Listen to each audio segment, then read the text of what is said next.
আমার সব শেষ হইয়া গেছে আমার যে গড্ডার মাঝে হাবে মুখ চলতো না গো বাবা সব শেষ হইয়াই গেছে বাবা আমার কেলেকে বাঁচাইয়া রাখলো আল্লাহ আমার এলি তো গাগো আমার ভূতে আমারে গঙ্গিত করাইয়া না হালাইলো কে লাগে গো আমি এই আগুন ফুইরা মরে যাইতাম গো জিনিসের কথা আমার মনে হইল না হইলে গো ও বাবা বাবা গো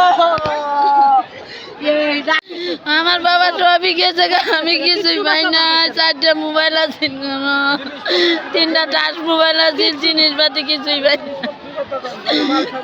চোখে আলমারি অটো এলইডি যা আছিল সবই গেছে। 30,000 টাকা আছিল বাবা গেছে।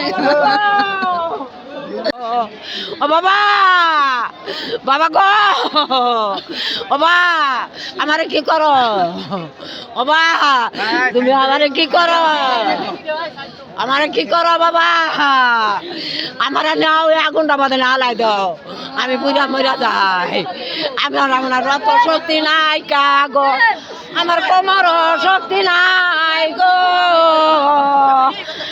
আমার এইটা হাতে কে বাগ করলো আল্লাহ ঘরে ফ্রিজ আছিল, খাড়া ছিল, পরে ঘরে বসে আছিল, তারপরে ঘরের ভিতরে অনেক কিছু আছিল, ঘরের মাল মারতে মেলা কিছু করতাম না, তো উতাবাই করতে পারছি না। খালি আমরা খালি আগুনটা লাগছে না, খালি ধরে করতে পারি পড়ছি। আমি ঘরের মাল মারতে আমি ঘরে টেয়া বসে সব ঘরে আছি, জিনিসপাতি সব কিছু ঘরে আছি।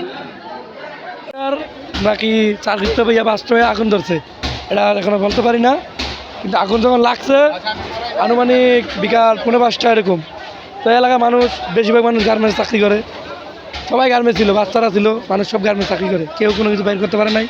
অনেক মানুষ সবারই ক্ষতি হয়েছে। আর এখানে এই বাসায় একজনের মেয়ের কালকে বিয়ে, ওনার বিয়ের অনেক কিছু হয়েছে ছিল, সব শেষ, আর কোনো মানুষ ক্ষতি হয় নাই। কিন্তু ঠিক ফায়ার সার্ভিসে আমরা ফোন দিয়েছি, ফোন বন্ধ। আবার আসছে 2-2.5 ঘন্টা পরে। আমাদের এখানে ফায়ার সার্ভিস যাইতে সর্বোচ্চ 5 মিনিট সময় লাগে, সর্বোচ্চ 5 মিনিট সময় লাগে। তারপরে আসছে এটা গাড়ি ঢুকার রাস্তা নেই ওনারা তো পাইপ দিয়ে পানি লাইন বের করবো, ওনারা গাড়ি ঢুকানোর চেষ্টা করে।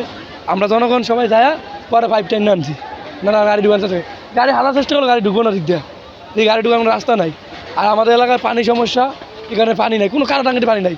রাতে 10টা-12টায় কারো বাসা পানি আসে না, এই পানির কারণে। পানিতে ট্যাঙ্কি পরে পানি থাকতো, কত মিনিট পানি অল্প ছিল, আগুন অল্প ছিল, আগুন বাতাসে ছড়াইছে। আর ফায়ার সার্ভিস যখন আসছে তখন ওই বাসাটা আগুন ধরে নাই।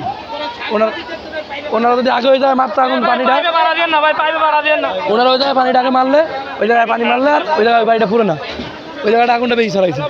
এই জায়গার থেকে আগুনটা কিন্তু মূলত এই যে পরে ওই জায়গায় লাস্টে গেছে। যখন ওনারা আসছে তখন ওই বাসায় আগুন ধরেই নাই, কিন্তু ওনারা আগে এই জায়গায় মারতেছে। আমরা এখানে পানি মারছি, এই ট্যাঙ্কি থেকে একটা ট্যাঙ্কি পানি ছিল, আর ওই মসজিদে পানি ছিল, এই পানি মারছি। তখন এখানে পানি আগুন মোটামুটি নিবানো শেষ, কিন্তু ওনারা এখানে যায় মারছে, ওখানে মারলে ওই বাসাটা আর খোলা দেয় না। আমাদের সার্ভিসের লোকেরা যদি এই পুকুরটা থেকে লাইনটা দিত তাহলে আরও তাড়াতাড়ি কিছু করে, তারা হেল্প করছে, কিন্তু তারা যদি আরেকটু কোনোভাবে আগে আসা যাইতো, এই 2টা ঘর বাসানো যাইতো। সামনের এই বিল্ডিংটাতে আপনার এটাতে আগুন লাগে যাইতেছিল, এলাকার এখানে কিছু মানুষজন আপনার থাকার কারণে, পানি টানি দেওয়ার কারণে এই বিল্ডিংটা পাচ্ছে, নাহলে এই বিল্ডিংটাতে এই গাছের মাধ্যমে আগুন লাগা যেতেছিল।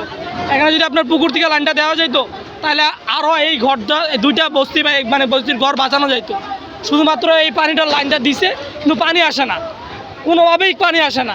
তাহলে তাদের ডাকে লাভ হলো কি? আমাদের প্রথম ট্যাঙ্কি আসে তখন